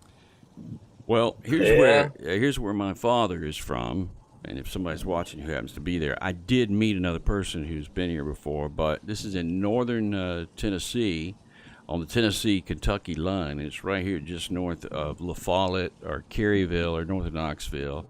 And it is called, please come up here, Stinking Creek. So this is Stinking Creek, Tennessee, and the way that's got this story, Brett, it's weather-related here, so I'm going to tell it very quickly. But back in the 1800s, when we had that little mini ice age deal in the 1800s where we went through a summer and we didn't have, temperatures stayed almost near freezing, the Indians that lived in the area there went through the winter, and a lot of the deer and some elk froze there in the valley. And as the following summer came about, there was a massive wildlife kill that came into the creek right there, and then it began to thaw. And when it did, there was supposedly a massive smell that occurred, driving the residing Indians out of the area. They went to Maryland, I think, and then the rest of the people who lived in that area always called it Stinking Creek. And my dad was born not far from there in another large town called Pine Knot, Kentucky. That's just outside of the Knob area. And if you've never been there, then that's true. There's a Jellicoe Creek up in this region here too, but this is all God's country, if you will, up here in southeastern Kentucky. Brett, did you go away just because I started telling a story? He hates it when I tell a story, Chris. He's always falling out. I keep telling him he needs to get back on Team AT&T around here. He's got to get back on a telephone. Actually, I think the dude's about to he's about to be driving around with a satellite sticking out the top of his truck. So hopefully that will help him out tremendously. Right now, we'd have no tornadoes, folks. That's why we're kind of, jawing around here. We do have some thunderstorms that are coming on shore. Let me get you up to date on where we are. We still have the tropical storm at 45-mile-per-hour winds, although that's not really a big deal at this point. That's coming on shore, and I say coming on shore. It's been on shore for a while, but it's actually just sort of skirting on the coastal areas there of North Florida, out in Appalachia Bay, just north of Steinhatchee, if you will, and southern portions of Perry, near Horseshoe Beach, which is not a beach by any means. This is all there into the marsh area. And coming around the bend here, you get back into St. Mark's. We got some rainfall here too, but it looks like, if anything, there's a little bit of curvature down here to the south that would indicate to us that is where the center of our storm would somewhat be. It's not an eye wall, but it is an area where the arcing is taking place as far north as you can find it. Huge rain shield that then goes all the way over to Tallahassee, Thomasville, into Moultrie, Georgia, Valdosta, picking up some heavy rainfall there too over the last couple of hours. I mean, this is that 1 inch per hour kind of stuff. You get right underneath it. It goes as far to the west as the Wiregrass outside of Enterprise, Dothan, up to Eufaula, and as far south as Panama City on the western side, maybe even getting over there into Walton County just a little bit. Meanwhile, to the east, we have the tornado watch that remains in effect. They've pushed this a little bit further to the north. I think they'll put that out in the advisory, the official advisory, but they did go ahead and say this out loud, that watch is going to be extended northward a little bit. So probably dropping out a few counties out of the south here, but adding several more to the northern side of this yellow batch here, which is going to be about 3 counties deep. And that is our tornado watch. Meaning conditions are favorable for some occasional tornadoes to take place. This is not a springtime sort of a situation. This is completely the opposite. These are going to be short-lived, short-timers that'll be making their way off the coast and moving on shore over the next couple of hours from Brunswick northward all the way over to Charleston. Put that radar in now and show you some of the reflection as it comes on back. You've got this one little area here that's arcing back over to Vidalia, Georgia. Still has that little bit of a shape there to be a singular type, cellular type situation, but nothing really at this point looks like it would be tornadic out of that. Looks like it would be spinning or tightly spinning. Just outside of the 75-mile range, though, we do have a cluster of lightning there that is showing up that's headed toward shore. A huge area of lightning well offshore here, several hundred. That's going to be probably looking outside of Charleston. We're going 120 miles away. But that is coming and rotating around and coming on shore as we speak here, and it'll be coming in, at 30 miles, 40 miles per hour. So you're talking about in a 2.5 hour time span that should be approaching Charleston or somewhere up into that area there. So definitely going to be watching. Pay attention to that as we go through the next several hours, too. And other than that, I just don't see anything that looks very organized at this point, Brett. I don't know what you want to do here, bud. You want to take a break? You want to see what's going You on? know, I don't know. It's going to be a little bit. Again, the messaging is, pay attention to your local, area forecast and basically all the warnings that are going to come to your wireless alert things. I'm so tongue tied right now. I don't even know. Your phone, your weather alert radios. I mean, have all that programmed because we're going into overnight and there's possibility of tornadoes. As you noticed in our Dave's After Dark segment that we had, that's kind of the reason we're in a bit of a lull. We've got some heavier rain across, Georgia, Alabama, but some of the convection over there in the Carolinas and Georgia, the eastern sections, that's going to be the most impactful piece of this, I think, through the remainder of tonight. The storm surge threat's pretty well over, other than some of the coastal sections. Maybe Charleston could see some water push during the high tide cycles, Tybee Island, those areas down to Brunswick, because the onshore flow continues. But in terms of just the huge impacts that we saw earlier down near Jacksonville, Daytona, starting to see some of those tone down, and we're shifting more toward that tornado threat, any isolated flash flooding threat that we could have. But again, overall. Yeah. So what you want to do? So, I mean, I don't know. I was thinking about interesting places, Dave. What? So what's? See, we got off the subject. What's the most interesting place you've ever been to? Name wise. Most interesting place. I mean, come with it. We're getting all kind of very good action here in the chat. So I've got to go down through some of this. Oh, the most interesting place. Somebody just sent me a trade day.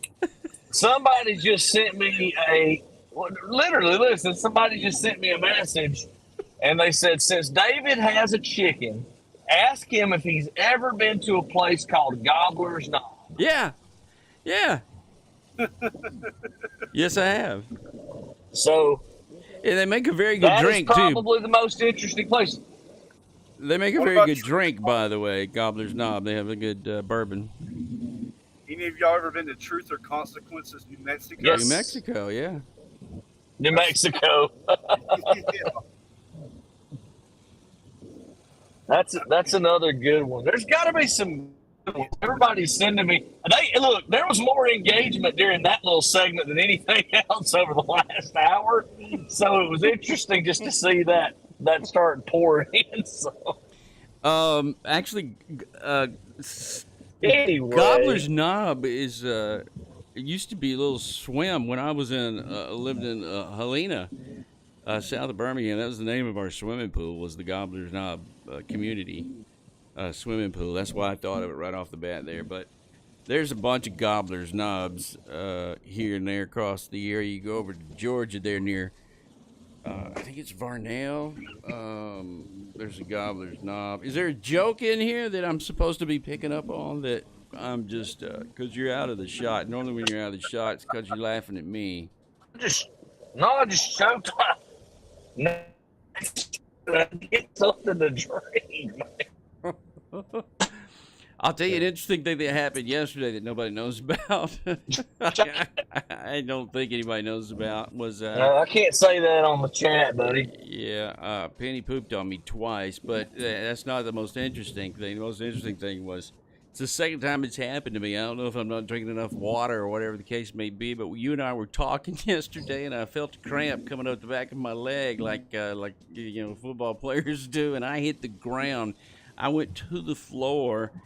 Trying to stretch my leg out again, and you were still talking, and I was like, how do I tell him to talk over me? How do I communicate at this point to Brett that I am on the floor right now?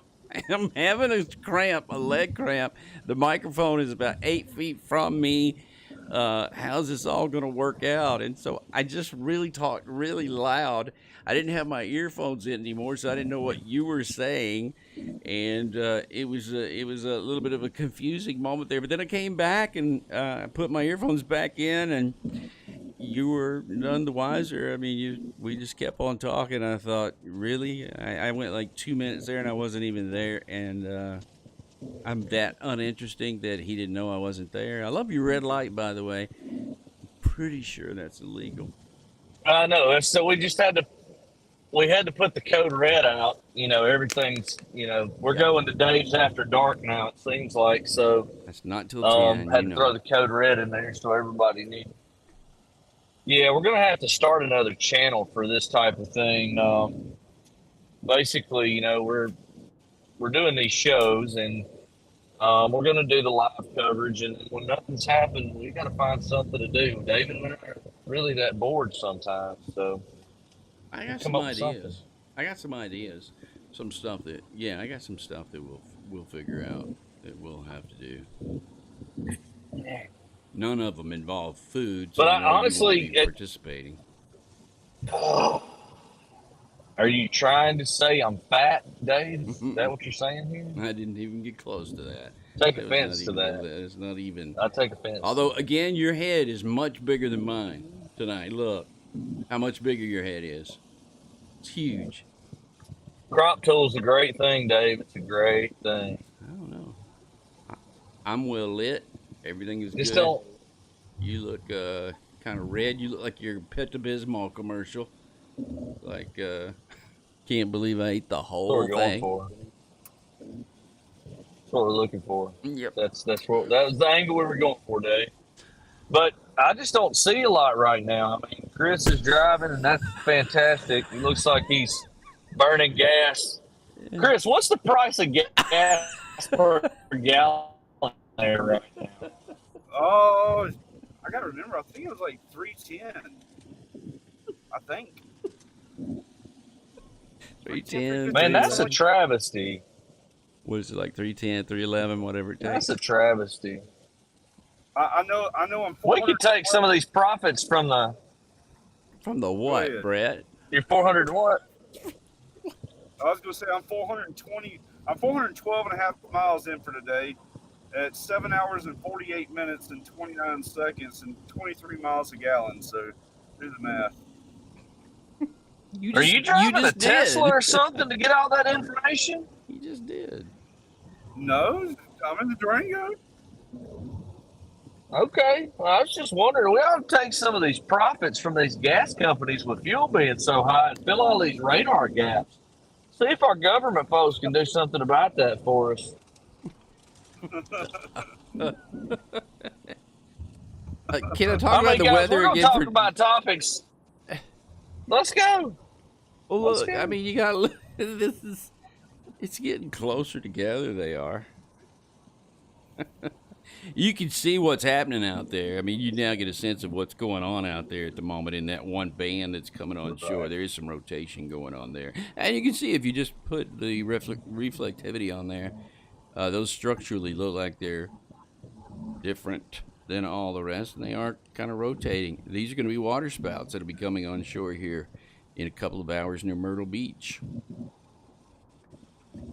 Look east of Savannah down there, Dave. Those are starting to get a lot more lightning than they've had. Structurally, they are also getting are getting that look.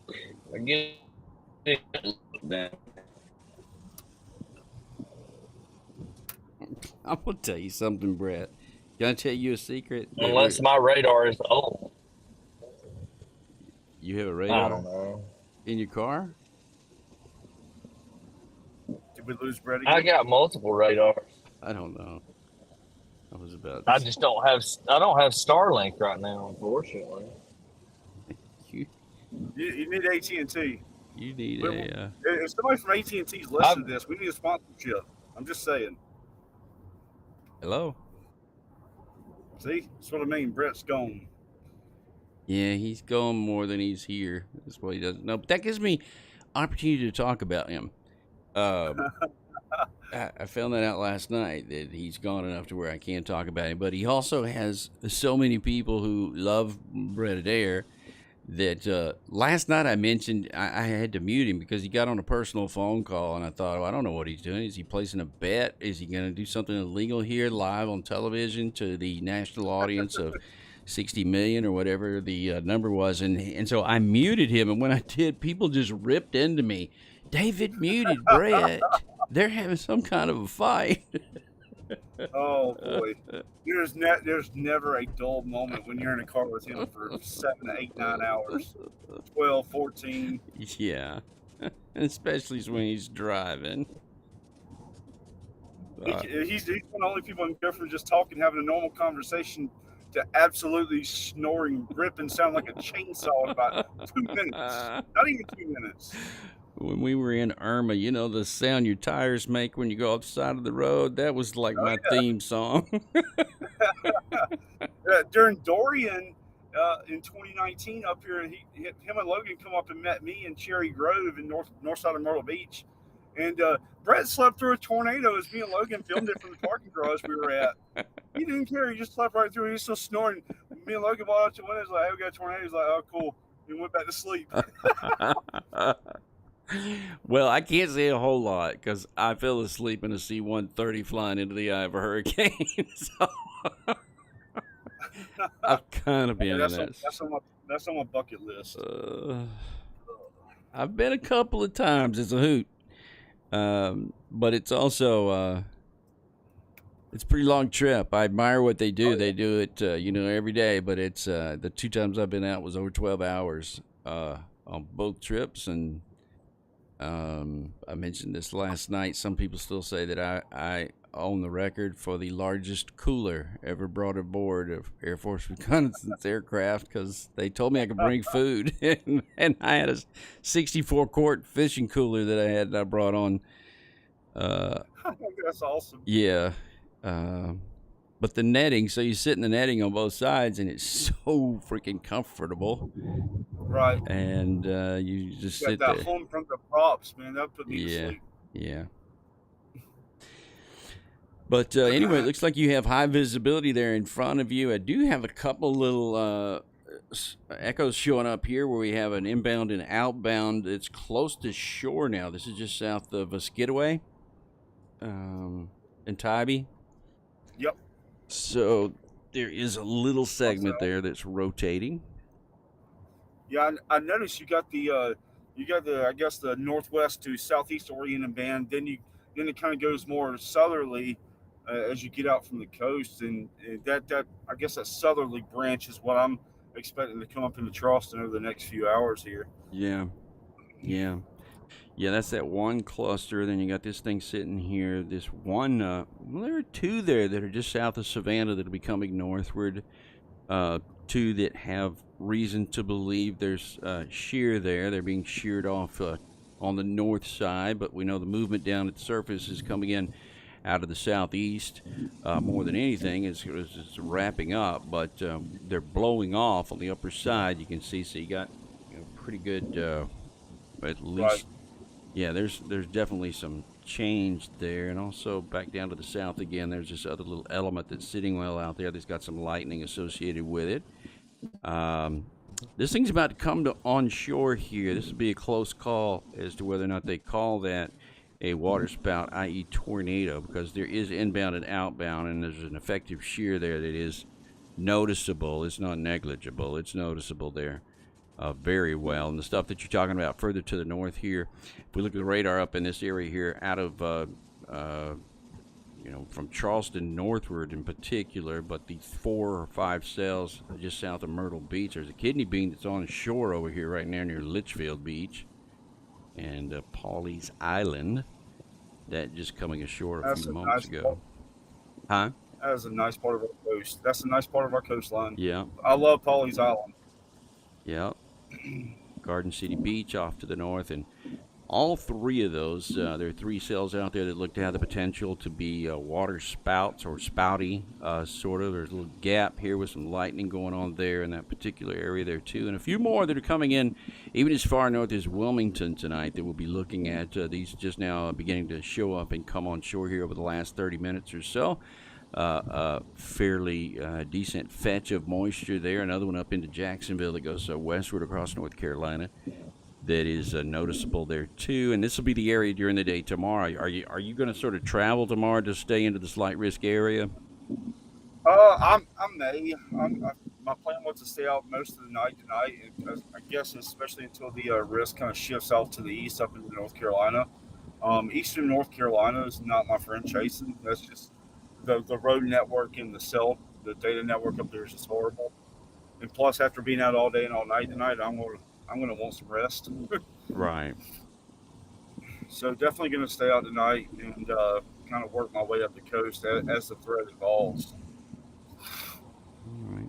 I see what you're talking about now. They just put a special rain warning on that cell just off the coast from Tybee. Yeah. Kind of watching that. It's got a little rotation that's going there with. It's been there for a little while.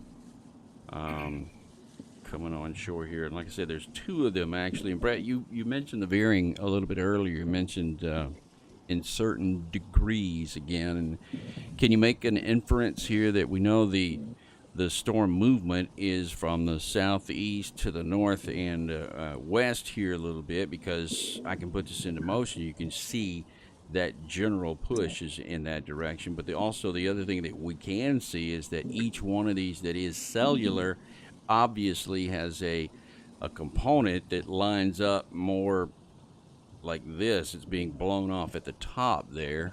What does that tell you structurally? Which is probably how it's actually occurring. We're starting to see some changes with wind. I mean, again, this system's moving off and it's going to eventually curve. So you're seeing those really way up in the atmosphere, upper level winds. Over a tropical cyclone, we're looking for ridging. So we're looking for high pressure aloft. So some of those winds way up off the surface, you're seeing stretch those thunderstorm updrafts up to the north, up to the east a little bit. So the winds aloft are starting to turn somewhat, and it's looking a little bit more sailor in nature. The winds at the surface are out of the southeast. So you've got that veering with height there. And Chris, I know Chris is really big on this. Those critical angles there today were what for this area? What were they showing up as? About 60 degrees, 55 to 60 for the most afternoon. And 60 is one of those numbers that we look at. 60, 90, 120 are kind of some of the numbers that we look at when it comes to the forecasted angles on our soundings. That'll kind of get us excited for the potential for some tornadoes if we have all the other parameters in place. At what heights exactly are you talking about? I mean, from height to height, from which height to which height? Well, most of the shearing, I think, was in the lowest level, right, Chris? Correct. You had mostly 1 to 3 kilometer bulk. I mean, it was you had SRH values of over 400 at 0 to 1 earlier, which is very, very high wind shear in that lowest couple of kilometers of the atmosphere. So that's very important for tornado formation, especially in these tropical situations where you don't have the winds aloft that are ripping to get really deep 50, 60,000 foot updraft towers going and spread them out. So you look in tropical situations, the winds aloft are somewhat calmer, or either they're blowing in the same unidirectional fashion. So in this case, low level shear is important. I'm looking right now, and you got 0 to 1 kilometers bulk shear 44 knots. 0 to 1 SRH is 373, and all of your turning is 0 to 1 kilometers. After once you get to 1 kilometers, it's a lot more unidirectional. Some pretty high values on this little thing coming in south of Tybee there, and it held together again. 76, 78. And as he said, there is a special marine warning for that. I wouldn't want to be out in a boat there anyway. on a day like Yeah, today. So your yeah, I was going. your new tornado watch is official too, by the way, now for the I-95 corridor until 1 a.m. all the way up to Wilmington, North Carolina. Got it. Yeah, I was going to say, David, earlier I was down in Brunswick, Georgia. I was playing the daytime side of this stuff, and we had all these storms that looked really nice, putting out a lot of lightning, had a lot of low level rotation going on with them. But once they hit that marine layer right at the coast, they would just fall apart. Yeah. But that's going to change as we get throughout the night, as we've been talking about, with the instability on the increase, with the marine front moving inland, and dew points and temperatures on the rise. Yeah, in fact, why don't we just kind of look at the dew points? I'll pull the METARs up here, and we can sort of look at those. They're already into the 70s easily. They're in, Statesboro. South of Statesboro is 73. There at Claxton, we got 70s all the way up through here. In Ridgeland, we've got 72 in Charleston. Hanahan is 71 degrees now. Ridgeville at 73. So the 70-degree line, normally, by the way, folks, when we start talking low 60s, 63's always been my number, but low 60s, you really can start to think about having severe weather. We're into the 70s here where you're knocking on the door. We had some of the temperatures over the last couple of days, like yesterday we had 70s, 74 over 74. We had complete saturation in some of these areas during that time period. But you look at the METARs there, and that's what we're looking at as far as that goes. The wind direction, if you will, showing you again that the arrows are pointing in the direction the wind is moving. So that's a due east to west component there to the wind at that area there, which is, pretty much just follows the radar. When we put the radar into motion, you can see what's happening with the reflectivity as everything runs in that general motion back on shore there from offshore.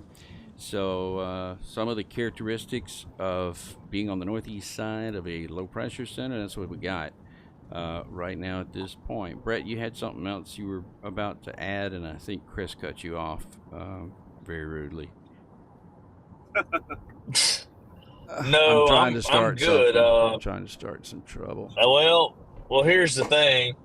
Okay, a special marine warning just went out for the storm that's coming in towards Savannah. For Savannah. Did it go out? Yeah, 51 minutes. That storm I was talking about off the coast there, spinning, capable of water spouts at the CAT buoy, or 7 nautical miles east of St. Catherine Sound, moving northwest at 35 knots. So, sound out.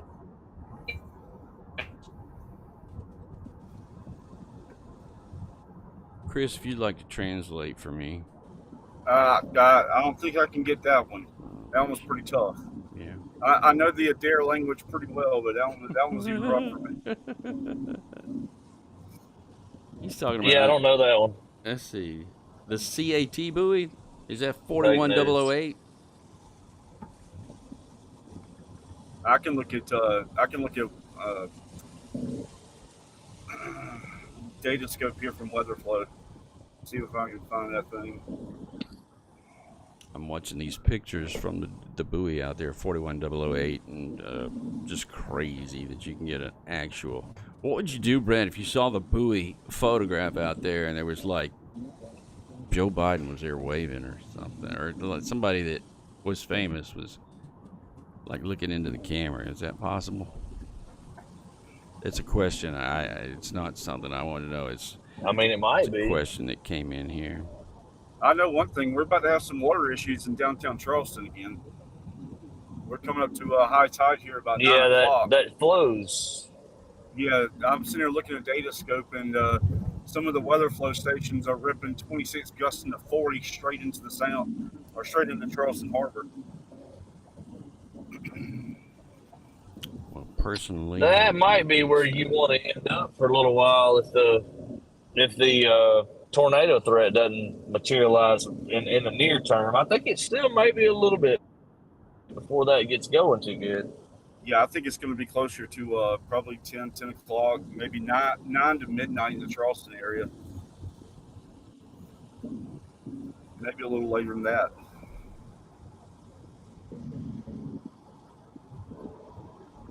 Well, David, given that we still have it, you wanna kind of talk about maybe things deteriorate and go downhill. We can come back here live later.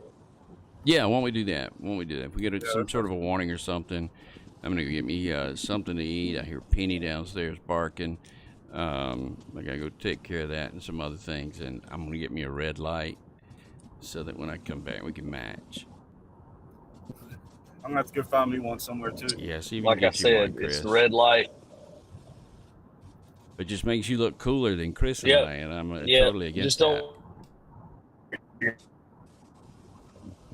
Really against that. Yeah. And I'll tell you what else I'm going to do, Brett. What else I'm going to do? I'm going to buy you a freaking phone, and I'm going to send it to you tonight. In the next couple of hours, I'm going to get you a phone and a new connection, and we're going to send it to you so we can hear what you are saying. What was that, Dave? I can't hear you. That was the perfect response. Did you say something? That was a perfect response. I feel like you ought to have a cup with a Anyway. string on it there, and I'll have the other cup with a string on it. We'd probably do better. But anyway, yes, let's do that. Let's wrap it up here for just a moment. Chris, thank It's you for okay. I being. got this thing coming from Mr. Musk. Yeah, I heard, and I'm so excited about it. Are you gonna be able to well, I guess you'd make regular internet calls, Wi-Fi calls. Yes, Yeah. you can do Wi-Fi calling. Yes. Yeah. Well, all right, Chris, thank you so much for being on with us and share your knowledge there. I'm sorry I botched up your picture there for a few moments, but a computer Oh, you're guru, good. I am not. We appreciate your input, though, and as always, thank you very much for doing that. Brad, I'm going to let you do what you got to do. I'm going to go do what I got to do here and get me a bite to eat. And if we do see some more stuff happen, some breaking weather happens that we might get help with, or at least give an analysis of to help somebody, we'll definitely do that. And kind of wrap it up for now. Right now we have a new tornado watch. It goes all the way up into North Carolina there, just almost to Jacksonville, actually. The Wilmington area is covered in that tornado watch. I think that's going to go until all the way, and this is a new correction, by the way, but it's going to go to 1 a.m. Eastern time, midnight Central time, but that's all in Eastern time over there. So the extension of the tornado watch goes a little bit further off into the northeast, and as far south as Savannah down there in that area where some new thunderstorms are coming in here at the moment as well. We're LSM. This is what we do. We're following the weather for you. We'll be back with more information through the rest of this evening. Stay tuned right here as well to your one of Brett's channels. He's got like 45 of them out there. Check them out in the hour or two to come, and we'll just be with you. Brett, wave to the camera in 3, 2,